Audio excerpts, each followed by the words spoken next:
आज एक Chinese recipe share करब। अस्सलामु आलाइकुम एवरीवन, वेलकम टू माम्पिस किचेन। एकदम कम समय झटपट कम उपकरणे এই রেসিপিটা বানানো যায় আর দারুণ টেস্টি হয়। বাড়িতে আমার বাচ্চারা ভীষণ মজা করে খেয়েছিল, তোমাদেরও আশা করি ভীষণ ভালো লাগবে। তো ভিডিওটা দেখে নিই কিভাবে রেসিপিটা তৈরি করলাম। প্রথমে একটা পাত্রে আমি নিয়ে নিলাম 2 কাপ ময়দা। আমি এখানে এরকম মিডিয়াম সাইজের এক পিসই এই রেসিপিটা করেছি, সেজন্য আমি 2 কাপ ময়দা নিয়ে নিয়েছি। তার মধ্যে দিয়ে দিলাম স্বাদ মতো নুন, দিয়ে দিলাম 1 চামচ ইস্ট কিন্তু বেশি দেওয়া যাবে না, তাহলে ইস্টের গন্ধ করবে, খেতে পারবে না। দিয়ে দিলাম 1 চামচ চিনি আর দিয়ে দিলাম 2 চামচ মতো তেল।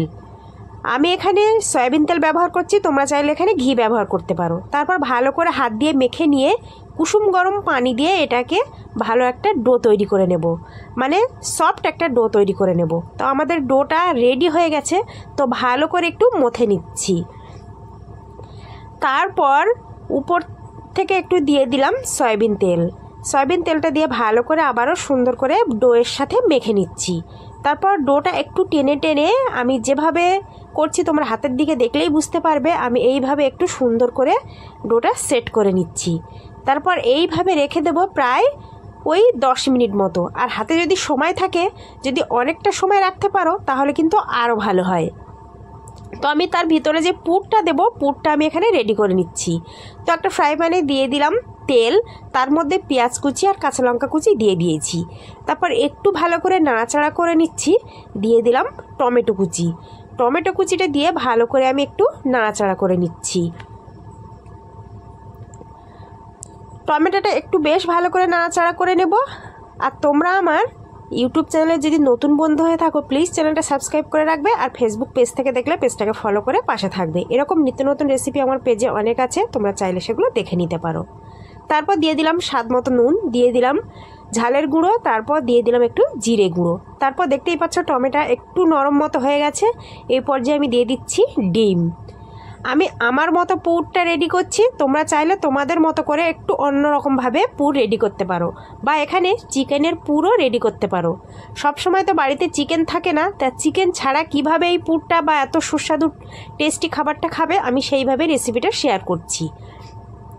একদম সহজ বা কম উপকরণে কিভাবে তৈরি করে নেওয়া যায় সেটাই আমি শেয়ার করছি।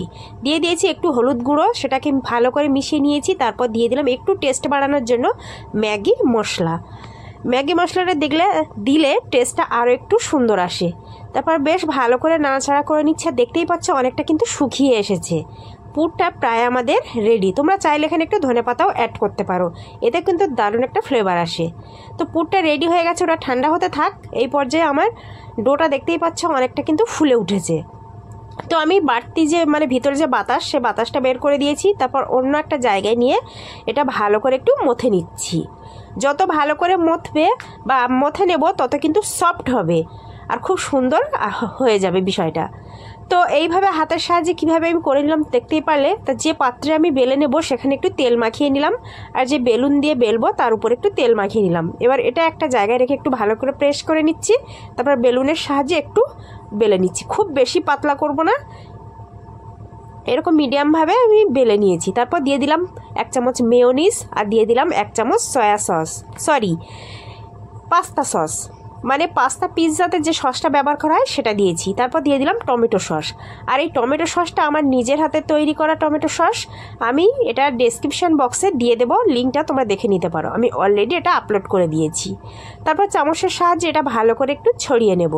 তারপর আগে থেকে যে পুর রেডি করে রেখেছিলাম, পুরটাই দিয়ে দেব। দেখতেই পাচ্ছ এখন থেকে কতটা লোভনীয় লাগছে, তার মানে টেস্টটা কতটা সুন্দর হতে পারে। তো চামচের সাহায্যে আমি ভালো করে পুরটা সেট করে নিয়েছি। এর উপর থেকে দিয়ে দিলাম একটু চিলি ফ্লেক্স,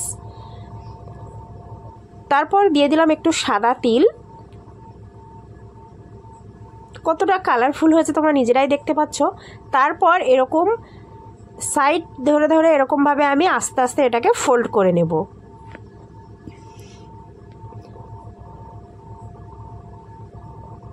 এরকম খুব সাবধানে এরকম সাইডগুলো টেনে টেনে আমি একটু ফোল্ড করে দিচ্ছি, যাতে করে পুরটা না বেরিয়ে যায়। সেরকম খুব সুন্দর করে এটাকে আমি ফোল্ড করে নেব।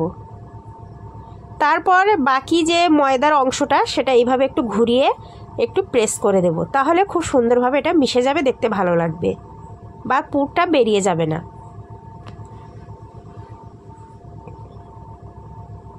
তারপর উল্টিয়ে নিচ্ছি, নিয়ে এরকমভাবে হাত দিয়ে একটু সমান করে নিচ্ছি আর রাউন্ডটা একটু গোল মতো করে নিচ্ছি, যাতে করে দেখতে ভালো লাগবে।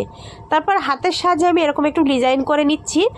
এটা না করলেও না করতে পারো, তবে দেখতে যাতে ভালো লাগে আমি সেই জন্য এরকম করে দিচ্ছি।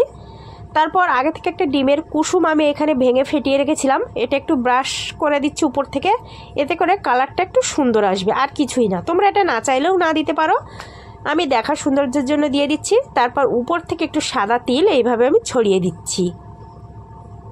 দেখতেই পাচ্ছ কতটা কালারফুল, দেখতে কতটা সুন্দর হয়েছে। তো এটা আমার রেডি। এবার এটাকে ভাপিয়ে নেব। এরকম একটা ছিদ্র বাসন আমি নিয়েছি, আগে থেকে আমি কিন্তু তেল ব্রাশ করে নিয়েছি বাসনের মধ্যে। এরকম বাসন যদি না থাকে, যে কোনো মানে এরকম ছিদ্রযুক্ত জিনিসের মধ্যে দিয়ে করে নিতে পারো। তারপর এটা আমি সাবধানের সহিত এইভাবে দিয়ে একটু ভালোভাবে সেট করে নিচ্ছি। তারপর আগে থেকে একটা পাত্রে আমি পানি ফোটাতে বসিয়ে রেখেছিলাম, আর পানিটা প্রায় ফুটে ওঠার মতো হয়ে গেছে। এই পর্যায়ে আমি বাসনটা এইভাবে বসিয়ে দিয়ে ঢাকনাটা ঢেকে দেব। হাতে গোনা মানে ঘড়ি ধরে 10 মিনিট মতো এটাকে আমি মানে এইভাবে ভাপিয়ে নেব। তো 10 মিনিট পর আমি তোমাদেরকে দেখাবো ফাইনাল লুক। তো আমি এরকম উঁচু একটা পাত্র দিয়ে ঢাকনা দিয়ে ঢেকে রেখেছিলাম, যাতে করে ওটা ফুলতে সাহায্য হবে, মানে ফুলবে সেই জায়গাটা সেটা পাই। তো দেখতেই পাচ্ছ 10 মিনিট পর অনেকটা কিন্তু ফুলে উঠেছে, আর পুরো ডিমের মিশ্রণটা শুকিয়ে গেছে। এইটা যদি মানে মাইক্রো ওভেনে যদি বেক করা হতো, তাহলে ডিমের উপরে যে ডিমের কুসুমটা দিয়েছি সুন্দর একটা কালার আসতো। তো এটা কিন্তু কোনো রকম ডিমের কাঁচা গন্ধ আসেনি, খেতে ভীষণ টেস্টি ছিল। তো তোমাদেরকে একটু কেটে আমি দেখাই কতটা সফট হয়েছে, মানে কিছু বলার নেই। অবশ্যই তোমরা রেসিপিটা একবার বাড়িতে ট্রাই করবে, দারুণ হয়েছিল। আর দেখো কতটা সফট হয়েছিল, তোমাদের কাছ থেকে একটু দেখিয়ে দিই। অবশ্যই বাড়িতে রেসিপিটা একবার হলেও ট্রাই করো, ভীষণ খেতে মজার। বাড়ির বড়রা বাচ্চারা ভীষণ মজা করে খাবে। আর এরকম একটা রেসিপি রেস্টুরেন্ট থেকে কিনে খেতে গেলে প্রচুর দাম পড়ে যাবে। ভিডিওটা ভালো লাগলে লাইক কমেন্ট আর শেয়ার করে দিও বন্ধুদের মাঝে।